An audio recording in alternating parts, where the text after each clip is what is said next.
in the modest North London suburb of Enfield, nestled within a row of unremarkable red brick council houses on 284 Green Street. Something extraordinary and terrifying unfolded in the late 1970s. What began as a few unexplained noises escalated into one of the most famous and hotly debated hauntings in British history, the Enfield Poltergeist. Between 1977 and 1979, the Hodgson family, especially 11-year-old Janet T., found themselves at the center of a relentless and often violent paranormal storm that drew media attention, police reports, and the scrutiny of psychical researchers from around the world. It started innocently enough. On the night of August 30th, 1977, Peggy Hodgson, a single mother of 4 children, was settling her family in 4 bed when she heard loud, persistent knocking sounds coming from inside the walls of their semi-detached home.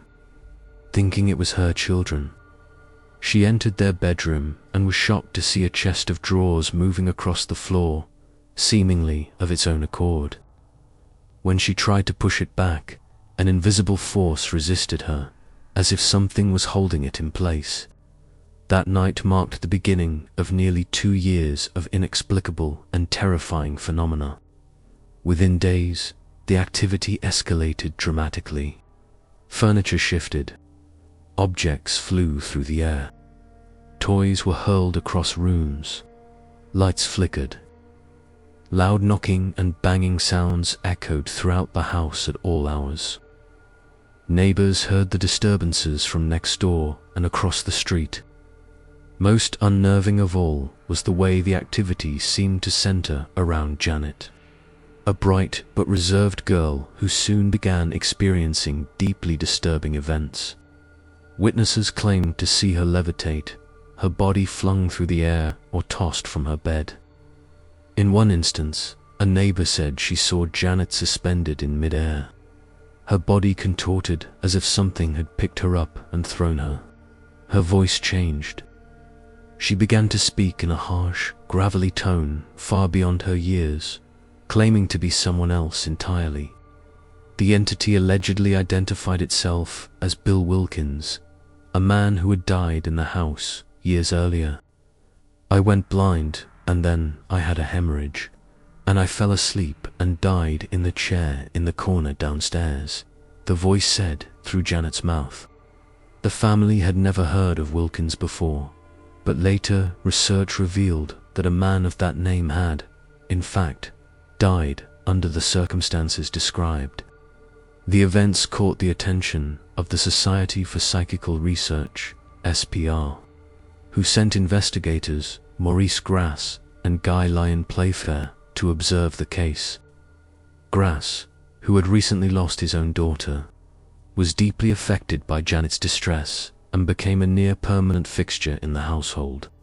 The investigators documented dozens of strange occurrences: objects flying, curtains twisting themselves into knots, and cold gusts of air manifesting out of nowhere.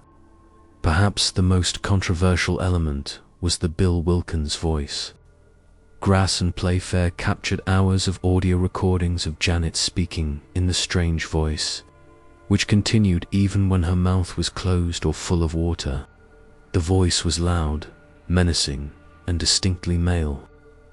While skeptics suggested Janet could have been faking the voice using her false vocal cords, others were stunned by the consistency and detail of the entity's speech.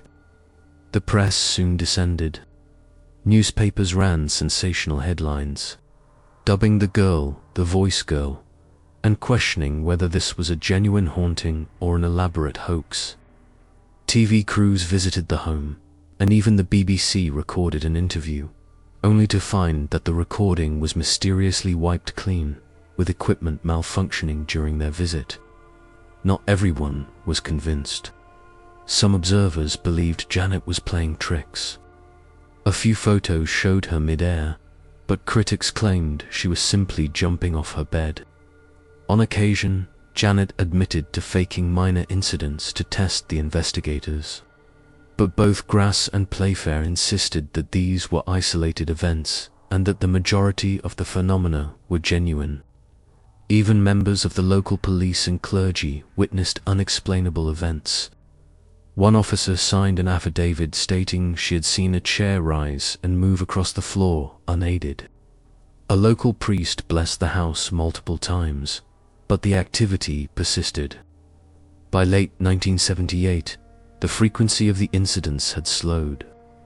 The Hodgsons reported fewer disturbances, and by 1979 the haunting had mostly subsided. Janet, then entering her teenage years, returned to school and tried to resume a normal life. In later interviews, she insisted that while she had occasionally exaggerated events, the core experiences were real and terrifying. It stayed with me all my life. It followed me.